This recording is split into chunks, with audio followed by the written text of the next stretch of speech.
h54. Vous écoutez Québec Réveil à l'antenne du 88.3 et on va remonter dans le temps un petit peu. On va s'en aller au 20 août 2017.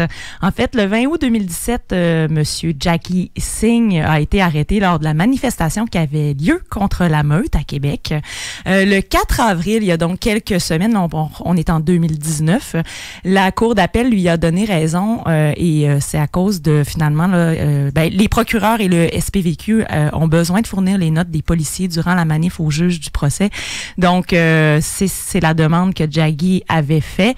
Son procès aura donc lieu en cour municipale devant le premier juge qui avait commencé à l'entendre. Jaggi Singh est des nôtres ce matin en studio. Jaggi, salut. Salut. Tout d'abord, tu peux m'expliquer cette histoire de notes de la police? En résumé, là, parce que ça pourrait être une longue histoire puis ça pourrait être ardu à comprendre pour les auditrices et auditeurs qui n'ont pas suivi l'entièreté de l'histoire.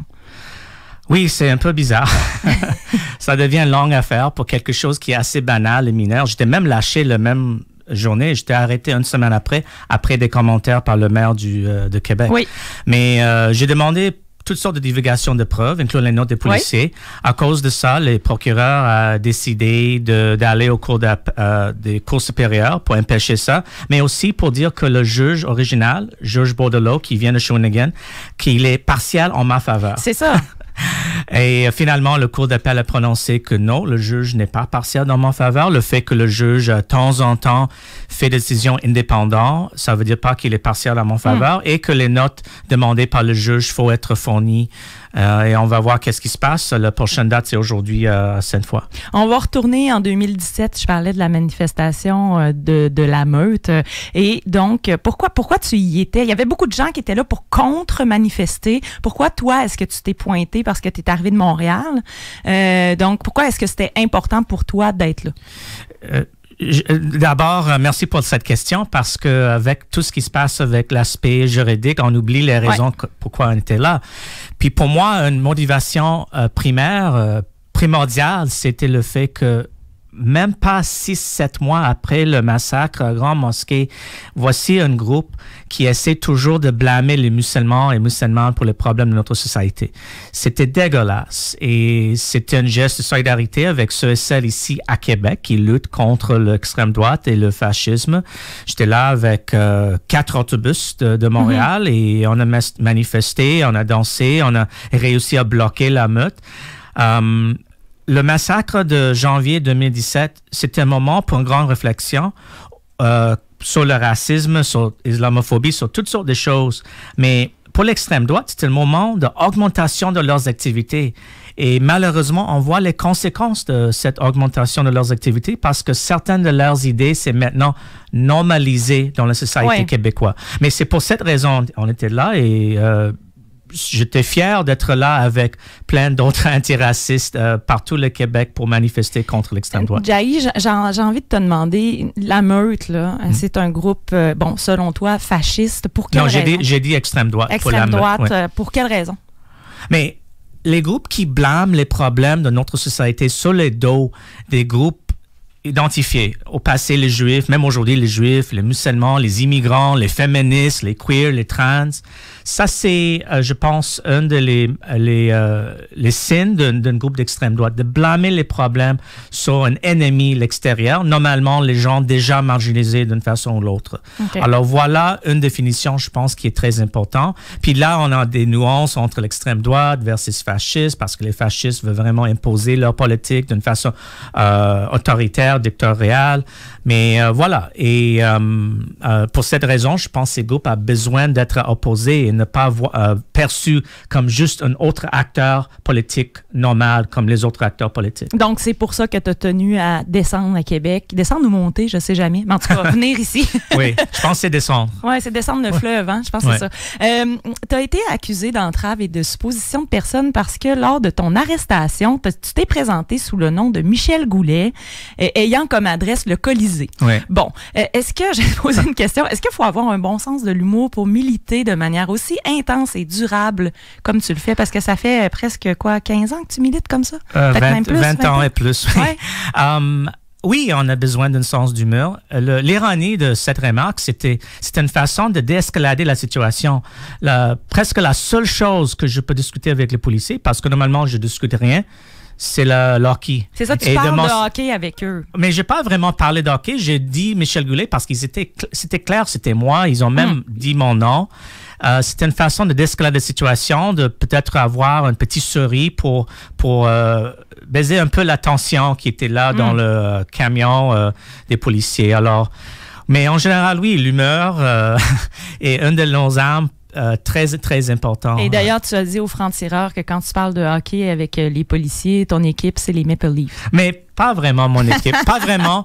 J'ai pas vraiment une équipe, mais ici à Montréal, je suis pour les Maple Leafs. Et quand je suis à Toronto, je suis plus pour les Canadiens. Je suis toujours un contrarien, je pense. Ben oui, c'est ça. Ouais. C'est comme dans ta nature. Oui, mais c'est juste, je n'aime pas la masse qui est pour une équipe. Alors voilà, mais oui, cette interview, c'était quelque chose. Oui, et je l'ai écouté au complet et donc, c'est vraiment quelque chose. Ouais. Le maire Labombe, suite à tes actions posées lors de la manifestation, a affirmé ceci, puis là, je vais le citer.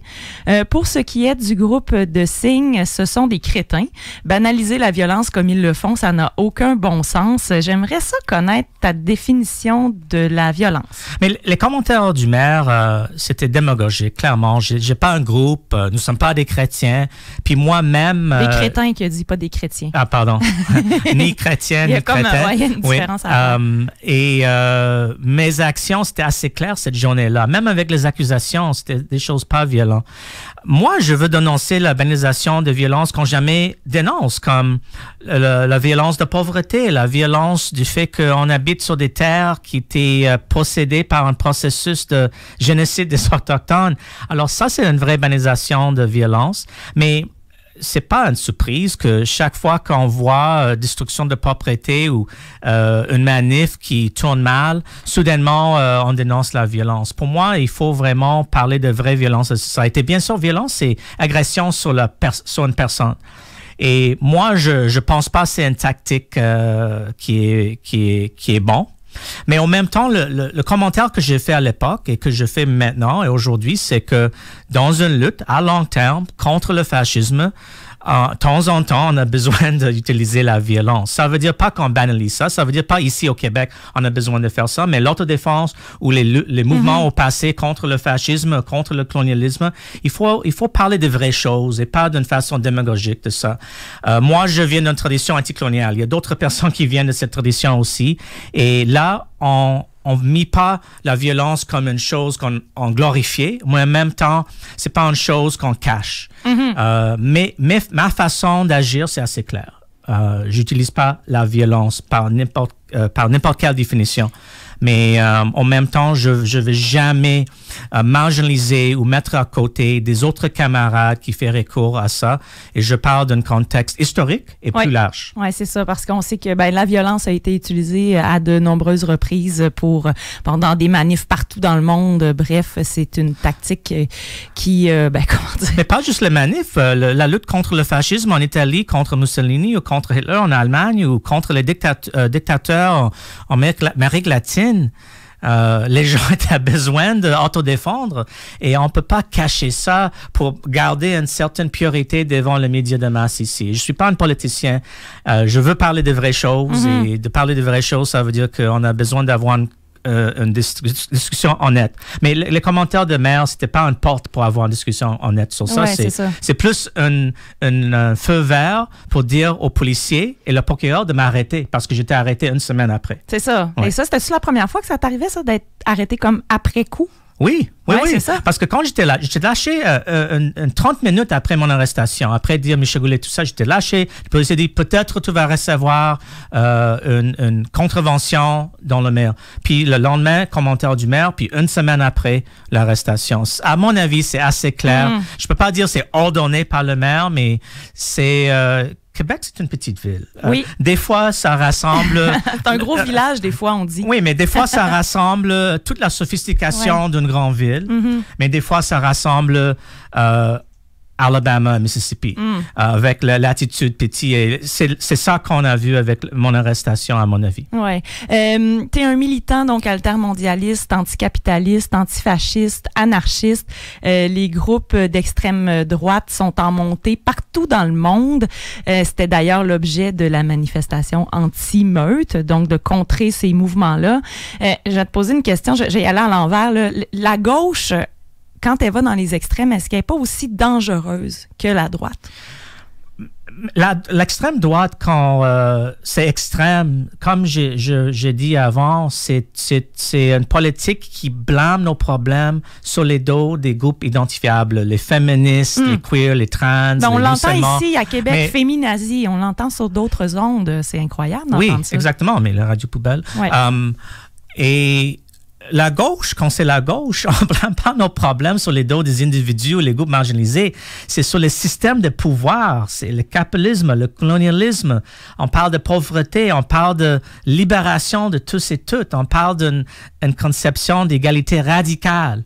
Alors, en certain sens, non, on n'est pas si dangereux que l'extrême droite parce que l'extrême droite veut tuer dans les extrêmes de la situation, tuer ou éliminer ou invisibiliser toutes sortes de groupes de personnes basés sur des fausses infos. Mais en même temps, je veux que le gauche, c'est dangereux pour le capitalisme, pour les gens en pouvoir. Je veux ça. Je veux que la gauche assume leur gauchitude, je peux dire ça. Et on a oublié ça un peu, à mon avis. Le phénomène de la gauche décomplexée. Exactement. On parle de ça. Oui. Ouais. Et puis, les luttes il y a des hauts et il y a des bas, mais à mon avis, à un moment, la gauche, c'est un petit bas, mais on a besoin d'assumer nos politiques et n'hésitez pas de se présenter que oui, on est pour la diversité, oui, on est pour des frontières ouvertes, pour l'immigration, oui, on est pour une lutte sans compromis contre la pauvreté, oui, on est pour une égalité radicale entre tous les genres. Il faut qu'on assume ça et on va voir qu'il y a plein de gens partout le monde, mais partout le Québec, qui sont pour ces idées. Jaggy, c'est nécessaire de descendre dans la rue? Tu dis, on doit s'affirmer. Est-ce qu'on peut le faire autrement? Est-ce qu'on peut rester chez nous puis taper sur nos ordinateurs des trucs sur les médias sociaux? J'exagère, là, mais bref, c'est nécessaire à un moment donné de faire une présence, de s'imposer en tant que corps dans la rue? Oui. Quand on dit dans la rue, ça prend beaucoup de sens parce que littéralement, ça peut dire dans la rue, mais être engagé, oui. Et puis, je veux aussi souligner le fait que ça prend aussi des rôles de soutien. On oublie ça aussi. Pour que quelqu'un peut être sur la rue, ça veut dire que cette personne a des soutiens. Il y a des gens qui gardent les enfants. Il y a des gens qui ont du travail, qui fait le travail pour que les autres personnes peuvent vivre. Alors, il faut avoir une conception, concevoir la lutte d'une chose plus grande que juste des super militants qui font le militantisme. Je rejette ça. Mais en même temps, le clicktivisme, si je peux dire ça, de rester sur l'ordi, c'est pas assez, bien sûr. Et clicktivisme, intéressant. Oui, ça c'est un anglicisme, mais je pense que ça marche en français aussi. Ça marche. Oui, et non, ça c'est pas assez. On a besoin d'organiser, mais organiser, ça prend beaucoup de sens. Médias indépendants, les créations et l'art, engagement, organisation. Alors oui, on a besoin de faire ça et je suis toujours fidèle à cette idée. On a dit tantôt que ça faisait 20 ans que tu militais et donc, dans le monde dans lequel on vit actuellement, là, est-ce que tu entretiens les mêmes objets de révolte qu'autrefois? Plus ou moins, oui. Comme j'ai dit, il y a des bas et il y a des hauts dans n'importe quelle lutte. Et quand il y a les hauts, il ne faut pas être trop arrogant. Et quand il y a des bas, il ne faut pas être trop pessimiste ou cynique. Il faut toujours garder un certain équilibre. Je peux dire une chose, la montée du fascisme à l'extrême droite, surtout en Europe, mais aussi ici en Amérique du Nord. Ça, c'est une chose qui change un peu, cette lutte, mais les mêmes valeurs et les mêmes idéaux et les mêmes buts, oui, c'est toujours là. Moi, j'ai toujours des bons mémoires quand je suis ici à Québec, surtout ici, l'ancien Radio Basseville. Oui, c'est ça. Parce que c'était ici en Basseville qu'on a lutté contre le Sommet des Amériques. Ça, c'était un de les eaux. Avril, et puis mai, juin, même quand j'étais en Orsainville, c'était un eau parce que on a pensé, oui, on a le système capitaliste en défensif, on est en train de changer quelque chose. Puis avec le 11 septembre 2001, ça a changé des choses aussi, mais les mouvements, c'est comme ça. Mais il y a toujours, il faut souligner les défis avec la normalisation de certaines idées de l'extrême droite qu'on a pensé c'était pas des idées dans le mainstream qui est maintenant dans le mainstream. Et ça, c'est très, très dangereux à mon avis. Il faut avoir des tactiques vis-à-vis ça. Jaggy, on te voit souvent avec un porte-voix. Tu aimes bien l'utiliser pour justement là, crier tes croyances, en fait. Mettons que je te donne le porte-voix, qui est le micro, en fait. Qu'est-ce que tu aurais le goût de crier aujourd'hui? Je veux crier contre la loi 21, mais aussi la loi 9 et la loi 17. C'est les trois ensemble, les chauffeurs taxi, l'immigration, les signes religieux. Il n'y a aucun rapport avec la laïcité, il faut dire d'abord. Moi, je suis laïque, mais je suis laïque inclusif. Et il n'y a aucune menace d'avoir des personnes qui enseignent avec un signe religieux. Je vais crier contre ça, mais ça, c'est assez évident. Mais je veux aussi dire que les gens disent qu'une grande majorité des Québécois sont pour ça. Oui, pour le moment, et on ne base pas les doigts sur les sondages, mais oui. Mais il y a un grand pourcentage des gens, à peu près 25-30% des Québécois de souche, si je peux dire ça. 30%, oui. 25 à 30% qui est contre. Je veux que ces gens soient plus publics. Je veux que la lutte n'est pas perçue comme quelque chose où on a les anglophones et les immigrants de Montréal contre le reste du Québec. Il y a plein de gens ici à Québec, il y a plein de gens dans les régions qui est contre ça et qui est contre cette vision du Québec qui est menacée par la différence. Quand on a des personnes comme Lisiane Gagnon de la presse, j'étais jamais d'accord avec elle, mais qui dit des choses, mes ancêtres n'ont pas fait la lutte pour qu'aujourd'hui on est menacé par, elle est contre la loi. Quand quelqu'un comme elle, qui est assez centriste, même droite, dit ça, on a besoin des gens de bonne conscience, les Québécois de souche, de se prononcer sur ça, parler avec vos familles, parler avec vos entourages. Ça, c'est un moment urgent. Et c'est une lutte générationnelle parce que ça a commencé en 2006-2007 avec Hérouville et les accommodements raisonnables et tout ça. Je pense pas que ça va finir avec le passage de la loi et la loi va passer, mais ça va définir quelle sorte de société on veut. Ça touche la lutte contre l'extrême droite parce que beaucoup des éléments que l'extrême droite veut, c'est en train d'être mis en place. Et même la Fédération québécoise de souche et la Meute. Le FQS, c'est un groupe néo-nazi. La Meute, c'est extrême droite. Ils félicitent le CAQ pour le faire.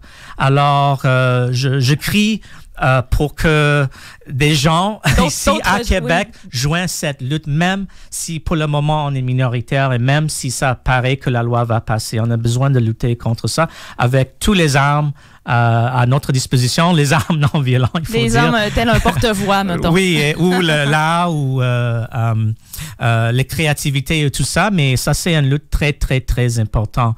Et c'est ça que je voudrais créer aujourd'hui. Jaggy Singh, avant de quitter, tu t'en vas à la cour, là? Oui. C'est ça? Bonne chance. Oui, merci. Merci beaucoup d'être passé ce matin nous voir à CKIA. C'était un plaisir. Donc, je te souhaite une bonne journée à Québec. Merci, oui, merci Marjorie.